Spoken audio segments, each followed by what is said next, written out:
Hello, Master Cleanse community. This is day 3 of the 30 Days to Master Cleansing experience, and I'm recording my second video today. And this video is going to be on affirmations and affirmations, which is another concept that may be very new to some people, and I'm really excited to actually introduce that to you today.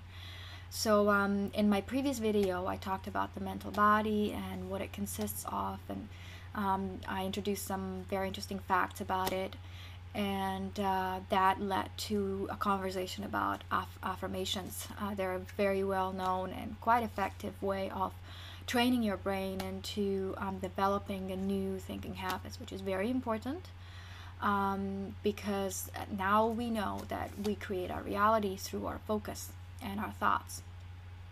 So let's talk about these affirmations, because a lot of people use them and a lot of people also say that they're not quite working.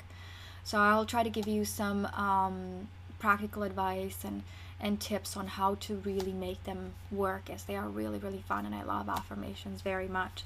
So what are affirmations? To me, they're just positive statements that actually express how I want to focus and what I want to focus on. And obviously that would be positive things, because I want more health in my life, more abundance, more good relationships, more, stuff. There's nothing wrong with stuff. We want better things, more beautiful things, and that's just a natural tendency of our human beings. We just love beauty.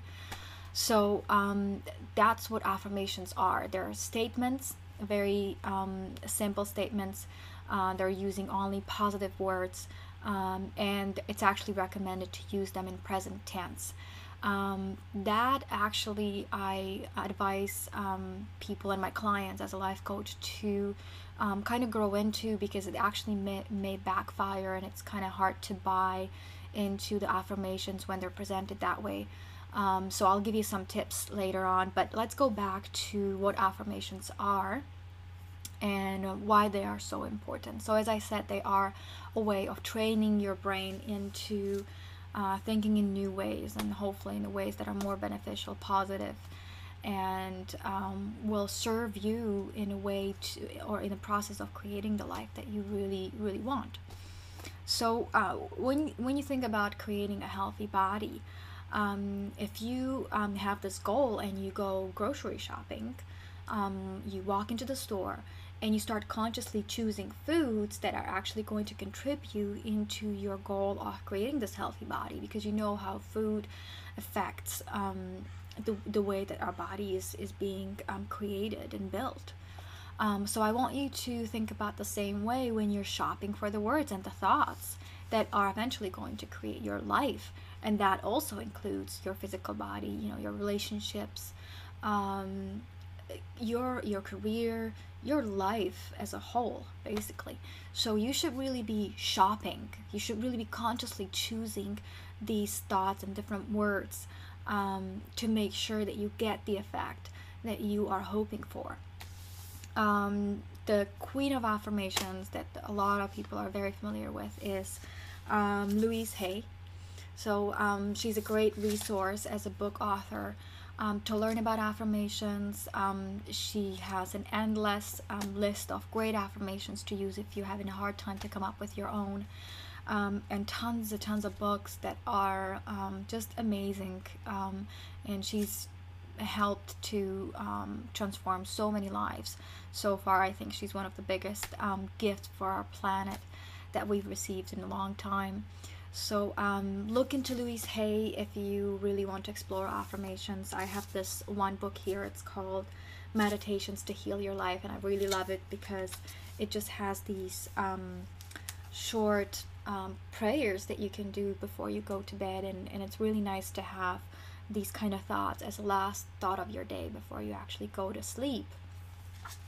Doesn't take a lot of time, and it's a great read, and the illustrations are just amazing. And there's a lot that actually is related to what we're talking about, which is holistic cleansing and the master cleanse and the human body and the healing process. So these are, like, there's one affirmation here that's really great. I lovingly create perfect health for myself. for example. So this is a great resource, and I will include a link in the blog post underneath to make sure that you have the name of the book if you wanted to check it out. There is also another person out there, a researcher, his name is Masaru Emoto, that had proven how our thoughts and our words actually affect water. And we all know that our bodies are mostly all water. They're over 75% water. So what affects water affects our bodies. And that's a very important connection to make, to actually understand that we need to also be choosy how we talk to other people, and also be very selective how we allow other people to talk to us, as well as that affects our bodies. So that's some interesting research on affirmations and whether they work, and how they actually affect our reality. That includes our body. And knowing the concept of the law of attraction, which is at the core of my life coaching business or practice, is similar energies attract, and every word that we say is actually an extension of our own being. It carries the energy of our consciousness, and that energy is only going to be able to attract the same or similar energy of the similar frequency. So we really should keep that in mind. What I would like to talk about next is mantras. I talked about those in the last video a little bit, and they're basically just sayings that we're throwing around, and some of them we think they're just things that we say, but they're actually very important because they really express our deep beliefs about the world, our body, ourselves, our relationships, anything else that is included in our life. So I would like you to maybe look into, what are your mantras? What are things that you say frequently, you kind of throw around? And if you're not quite sure, if you can't pinpoint them right now because they're just like any other habit, after a while they just kind of are hard to notice, you can ask other people, either a spouse or a friend or somebody who's close to you and who is with you quite a bit, quite often, so they can actually pinpoint those out. I had a friend, and she used to say, to tell you the truth, and then she would just go on telling all kinds of negative things that she's heard or believed about herself or other people, and that was her excuse to say, well, to tell you the truth, I don't want to be hard on people, but to tell you the truth, it would be her way of approaching a situation. And that was just a sign of, she really didn't have the ability to go and embrace something new outside of what she was seeing with her own eyes. So we talked about that a little bit, and that actually was a bit of an aha moment for her. So there's a lot of these little sayings that are going around that some of them are actually a little dangerous, and it's really good to get them out of the way if you can. So how affirmations work, or why don't they work? Because I know that there's a lot of people that say, they don't work for me. So how they work is, like I said, the words and the thoughts that we have are extensions of our own energy, and we actually attract from our state of being. The best definition of law of attraction that I've ever heard was, we don't attract what we want, we attract who we are. So that really tells you that we do attract from our state of being, and that includes not only our thoughts and our choice of thoughts, but also our emotional being, our belief systems, and so those are the three main elements that you really should be aware of to make sure that you can actually be in control of this process of creating your life. And that's what I really would like to talk about a lot in the next 30 days, so we can really start intentionally creating healthier bodies and healthier relationships and a healthier world that we live in eventually. So why don't these affirmations work? Well, it is very nice to have the discipline and the will to repeat these positive statements, but if your brain is not buying it, quote unquote, if there's no emotion behind the words, they're not likely to kick in, you could say. So what's really important is to choose words that are quote unquote realistic a little bit. That's where you really want to start, because you really need to convince your brain of that is somehow possible, or it's coming, it's, you know, it's on its way. So there's a few tips that I would like to offer for you to start utilizing affirmations in a way that actually creates results for you. So basically, what an affirmation is, you're focusing, you're taking your focus off of your challenges and you're putting it onto your solutions. And that's really the main the one way of creating affirmations. It's a sure way to find something that's going to actually work for you. And you know, affirmations are mostly linked to the words or these little sentences that we choose and we repeat in the morning or in the evening. We have a little routine of doing that.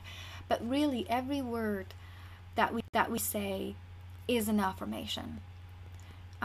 Every single time we speak, we affirm something in our life, and that's very important to remember, because if you are only, you know, using 3 sentences in your life for, you know, let's say 2-3 minutes in the morning, and a few minutes in the evening, but then during the day you're just going off, you know, and just randomly reacting onto the situations that you're being put into, and that's not really going to work, because let's say if we're applying the 80-20 rule, if 20% you are choosing and 80% you're not really starting to apply or trying to apply that into the rest of your day, those 80% are likely going to win, and you're still going to be experiencing a lot of negative stuff and things that you're just not interested in, you're not happy about. So it's very important that we understand that every word that we say is an affirmation. But the concept of affirmations is actually used to retrain your brain. So let's just go back to those little sentences that we choose, that we start the process of changing our habits of thinking. So the few tips that I would like to offer are, first one would be is that, like I said, you really need to trick your brain into starting to believe what you're saying. So and that's where the saying affirmations in present tense comes to a play, and sometimes it causes a problem, because if you're standing in front of a mirror and you're looking at yourself and you're 10, 20, 30, 50 pounds overweight, and you're saying I have a beautiful, lean, healthy body, your brain's just gonna go, no, you don't. You really don't. And that emotion of disappointment that you don't, and sadness that you don't, and also the feeling of, I've had this body like this for maybe years, maybe for my whole life, is actually going to win in when it comes to this competition of what thought is going to create your reality. So there's little tricks that you can start introducing to start sort of creating a new conversation with your brain. So you can start tricking it in shifting its focus in a different direction.